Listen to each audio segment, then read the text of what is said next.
Yellowstone, as the first national park in the world established in 1872, is still in its existence as it maintains its status in sustainability of its natural habitat and its natural species, and that is the wildlife available at the park, such as the bison, elk, bears, and wolves, to mention just a few. In this episode, we are still focusing on the Yellowstone National Park in its existence.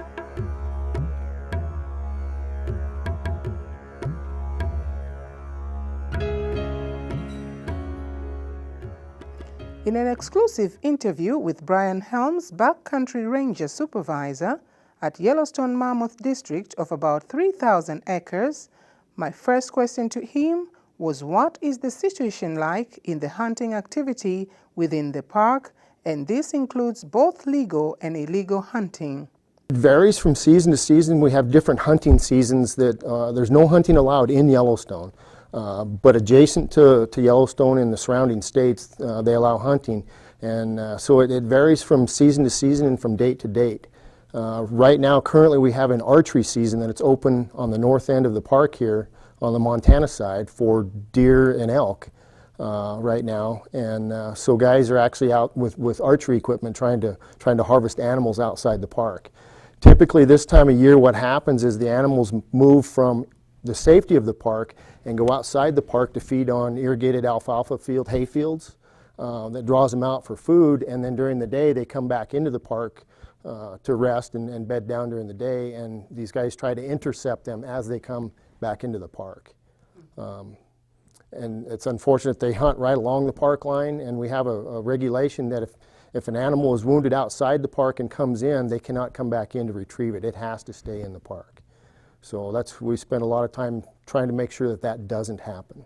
And so there's two different types of instances that I've been involved in. One is the blatant poaching, where people actually intentionally come inside Yellowstone Park to illegally kill an animal.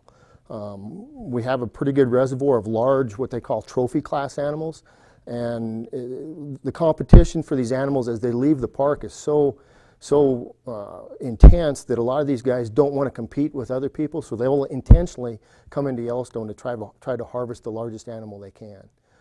That happens probably more frequently than we really know. The other instance would be people not paying attention to where the park boundary is. The park boundary is marked with posts and signs indicating the boundary itself. And it's the hunter's responsibility to know where that boundary's at, but sometimes they get excited in the heat of the moment and shoot an animal just inside the park or outside the park, and it runs in and dies, and then they try to come in and retrieve it, which we do not allow. Then ask him to share his experience with us as how could he compare the issue of hunting in Tanzania and that in the U.S., as he had visited Tanzania in knowledge sharing. I actually was part of a group that went over there for an anti-poaching program where we actually got with the park rangers from several different parks over there in Ngorongoro Crater and Lake Manyara, and we brainstormed and came up with different patrol techniques to help put a dent in the poaching activity that takes place there. But I think we probably learned as much from those guys as they learned from us. I mean, they taught us a lot as well, because they're dealing with this every day over there, and ours is really seasonally here. So ours doesn't happen year round, and it's kind of focused in certain areas, where in Tanzania it was widespread, really widespread. And they're facing an uphill battle, mainly because of funding sources and equipment needs. And then the other thing too is the amount of acreage that they actually cover. I thought I covered a lot of real estate. Those guys cover a lot of ground over there, a lot of ground.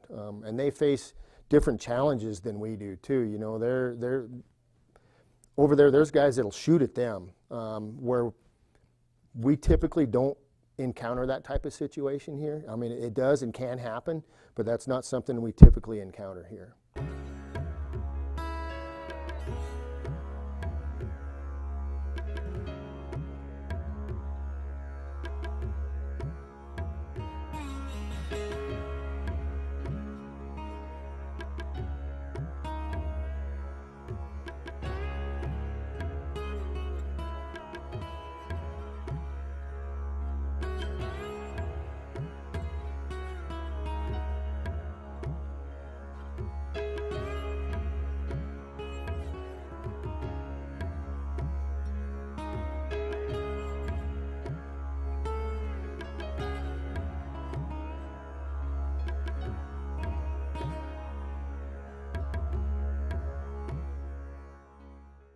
All right, this is one of those elk antlers I was describing earlier that the elk shed annually. Every year they grow these and shed them every year. And this is what drives people to come in to collect inside the park and then sell commercially for various reasons. It used to be primarily to the Asian market for aphrodisiacs, but what these are used primarily for now is decorations in people's homes. They build tables and chandeliers and lamps and cut them up and make doorknobs out of them, that sort of thing. So that's where I take my axe and I cut them up and I devalue them, so that aspect of the market is not there anymore. So they could sell this for, how much were they selling for? this year, these were going, when they're brown like this, they were selling for $14 a pound. So it doesn't take very many of them. This probably weighs 8 pounds, 8, 9 pounds. So you can make easy money really quick. All right. So this is from the? This is from an elk. Yep. Okay, now we go to the second type. So that's our biggest, probably, animal that people come in to focus on, is the elk and the antlers. These are kind of unique, these bison skulls, because there's not very many places in the United States that these are found. Yellowstone is one place that these are located. And the value for something like this, a big bull like this, you could probably get $500 for or more to the right client. You know, back in the day when they had the buffalo hunters, they'd shoot these by the thousands, you know. And this is in Yellowstone, is the only free-ranging buffalo left in the United States, is here in Yellowstone National Park. So, and that was primarily due to all the hunting and poaching that took place. So that's the bison. And then we have the bighorn sheep, which is pretty unique. It's really hard to get a permit in the states that allow hunting of these. Are they in a list of endangered species? They are not listed as endangered, no. But it's one of the 5 species, I believe it's 5 species of sheep that people try to collect through hunting or purchasing them. They have what they call a grand slam, where they have bighorn sheep, stone sheep, Dall sheep, desert bighorn sheep, Rocky Mountain bighorn sheep. People try to get a big trophy like this of all species. It's a status deal for these folks, is what it is. So these are worth a lot of money because they're so hard to obtain.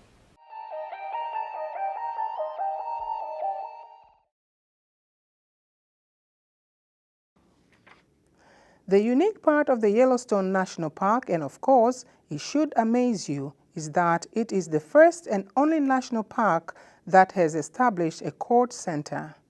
Liz Siegel, the Assistant Special Agent in charge, U.S. Department of Interior, National Park Service, Investigative Services Branch, Intermountain Region, explains on his role at the national park, how the issue of poaching and wildlife trafficking are being handled, and explains to us on how the court center operates. So that is a federal court within Yellowstone National Park. It's run by the Department of Justice.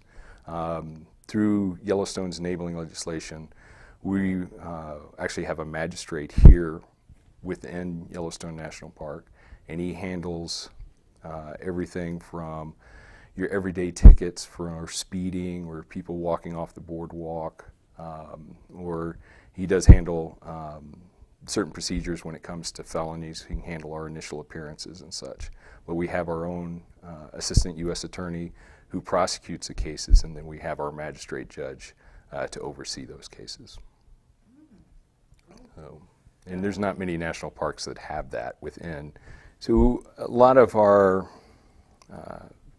duties include investigating any type of felonies that occur within national parks. We work along with park rangers and work in cases such as poaching. Whenever they come across illegal activity, if it mounts to the level of a felony within our court systems, then usually our branch gets involved. Mm-hmm. How is the issue of poaching here? Poaching within the National Park Service is a big concern for the Park Service. I mean, you're taking wildlife and profiting off of it illegally, and for us it is a big priority. We have several agents that a lot of their cases tend to, that's all they're doing. And we have areas of the country where it's a much bigger problem than in other areas. But whether you're poaching black bear or antlers within here in Yellowstone National Park, or ginseng back east, whether it's plants or any type of resource that you're taking away from the parks, that's kind of cases that we're concerned about.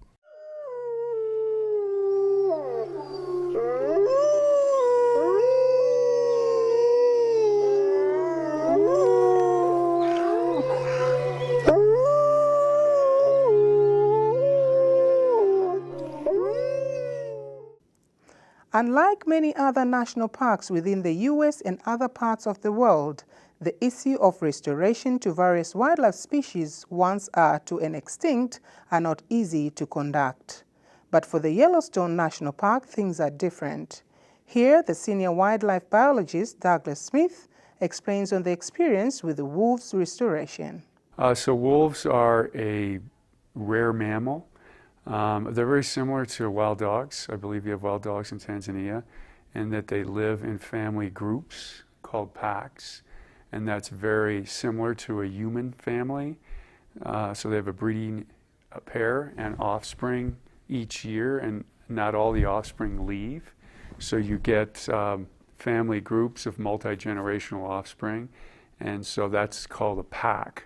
And that's the social unit of wolf populations. So how they occupy the landscape is you have packs or families dotting the landscape, and that comprises a wolf population. So they're very, very social. They communicate non-verbally very well, but they also communicate verbally through different vocalizations like howling and growls and sounds that are hard to hear. And so they're a very, very social animal, and that's a big part of their identity. Mm-hmm. And how is the population of wolves here at the Yellowstone National Park? Are they heading to an extinction? No, we brought wolves back because they were extirpated. Mm-hmm. It's a very interesting story about the U.S. government, in that Yellowstone, we're very proud, is the world's first national park, 1872. And the policy at that time, the cultural norm, if I can say it that way, was to kill all predators except bears. An early administrator liked bears, but all of the predators, wolves, coyotes, cougars, wolverines, lynx, bobcat, were killed. And the last wolf was killed in 1926. And then public attitudes changed, which caused policy to change in the United States.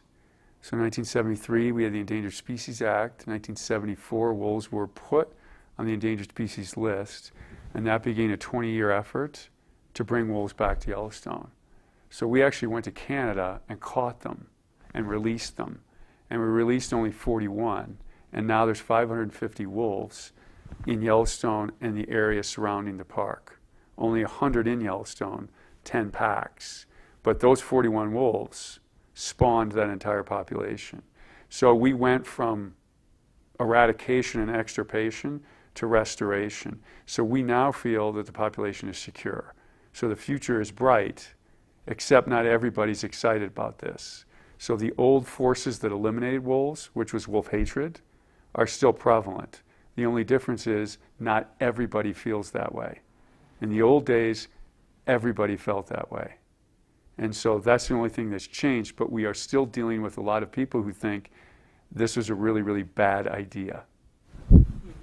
You've mentioned about the restoration of the wolves here. So any lessons learned from the Yellowstone Wolf Restoration Project that I see here that you've already, been dealing with? Yeah, I think the lessons are twofold. One is that people aren't the only creatures on the planet, And that's what my opening essay is about, is what you're pointing to, is, how can you kind of live on Earth with a clear conscience and enjoy it if you treat every other species like it has no right to be here? And that's what we did with wolves. The goal of civilization, manifest destiny, it's called other things too, was to completely wipe out wolves from the face of the earth. And so it was great, and the National Park Service came forward and said that, this is not a good idea. And so that's one very important lesson. And the other important lesson is, we know a lot about wildlife in the United States, but it's in the hearts and minds of people that you win the battles. And, if you don't convince the people, you've lost. And so I was of the mind that, education and science is enough. If you've got that, if you know the answers, you know how things work, of course people will see the wisdom of that. That's not true. You've got to somehow communicate and reach people, maybe at their level, in various ways, to say, these things are important too. Okay. Are there any researches that you've conducted concerning the ecology of a certain species in terms of wildlife that you have here at Yellowstone? Yeah, we have in Yellowstone, it's a very vast wildlife research program, and there's a number of people studying different species of wildlife and different phenomena in the park. One thing that I think addresses your question the best is, as I said earlier, all predators were wiped out. Even though this was a national park, early administrators killed off all the meat eaters. And so the ecosystem adjusted and adapted in certain ways. Now all these meat eaters are back. Bears have increased. They were never eliminated. We restored wolves. Cougars restored themselves. The big cat, and they actually kill more than wolves. And so a big topic of scientific research that nobody really saw coming when we reintroduced wolves was, how are getting those carnivores back going to change the way things work in Yellowstone? How is the ecosystem going to be different? And this is a topic of heated scientific debate, because as you know, it's really hard to get people to agree on anything, let alone scientific phenomena that don't reveal themselves to you. If I want to learn about you, I ask you. If you want to learn about nature, it's not giving up any of its secrets unless you poke, prod, and study it. And so there's been a lot of debate what having bears, wolves, cougars, coyotes back is like. And it's actually, on one hand, very exciting. Now we have a challenge of the climate change. Okay. And this disturbs the ecosystem together with the wildlife too. Yeah. So how do you perceive the future of the wildlife species that we have here at Yellowstone due to the issue of climate change?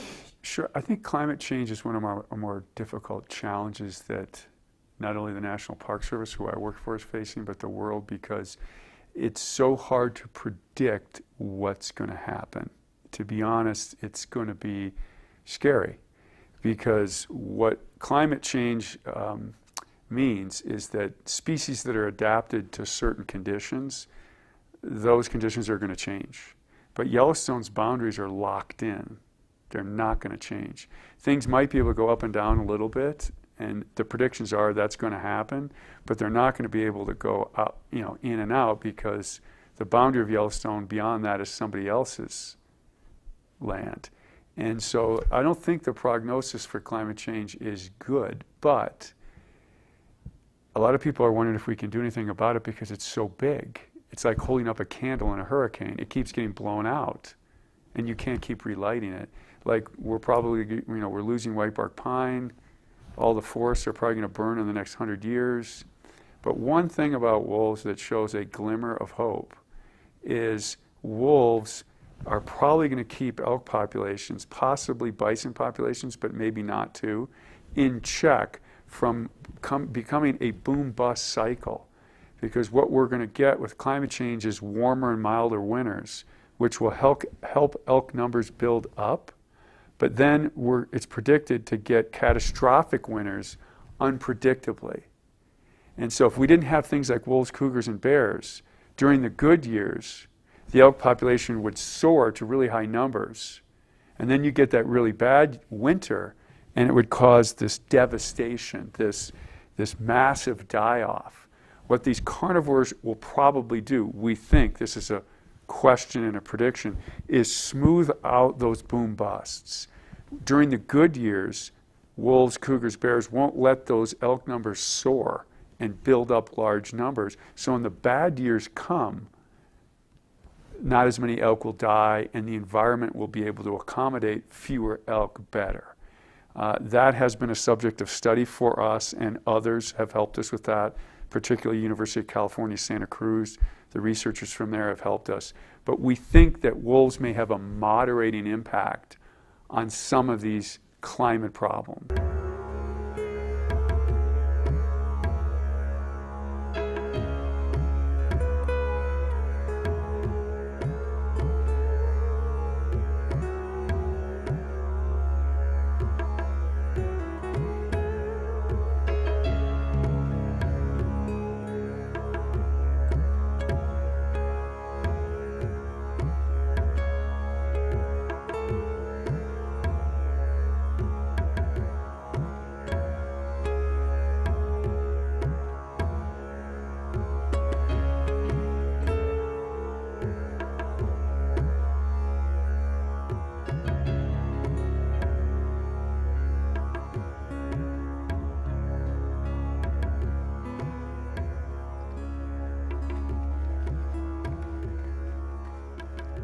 Well, that's all from the Yellowstone National Park. It's my hope much has been learned on various issues pertaining to wildlife conservation as a whole. The Yellowstone. Marvel, explore, discover.